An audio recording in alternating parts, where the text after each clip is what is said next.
पेश है हिंदी जबान में अपडेट।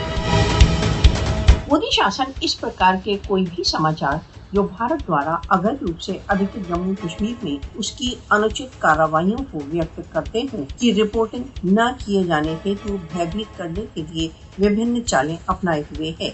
अगस्त 2019 में घाटी के विशेष स्टेटस के बहिष्कार के पश्चात भारत द्वारा अवैध रूप से अधिकृत जम्मू कश्मीर में सेंसरशिप अपनी पराकाष्ठा पर पहुंच गई है। भारत द्वारा अवैध रूप से अधिकृत जम्मू कश्मीर में पत्रकारों, मानव अधिकार कारकुनों, यहाँ तक के साधारण नागरिकों को सोशल मीडिया पर केवल अपने विचार व्यक्त करने पर गिरफ्तार कर लिया जाता है। इस बात को निश्चित बनाने के लिए सरकारी दावों के विरुद्ध कोई आवाज न हो, सामान्य नागरिकों के ट्विटर, फेसबुक तथा इंस्टाग्राम के अकाउंट्स को निरंतर सेंसर किया जाता है। कश्मीरी एजेंसियों द्वारा कश्मीरियों को सेल फोनों को टेप किया जाता है तथा प्रत्येक व्यक्ति की गतिविधियों को मॉनिटर किया जाता है। भारत द्वारा अवैध रूप से अधिकृत जम्मू कश्मीर के मुख्य मीडिया स्रोतों को यथार्थ स्थितियों को रिपोर्ट करने की अनुमति नहीं है। भारत द्वारा अवैध रूप से अधिकृत जम्मू कश्मीर की जनता के वैध राजनीतिक स्वरों को राष्ट्रीय सुरक्षा के नाम पर मौन कर दिया जाता है।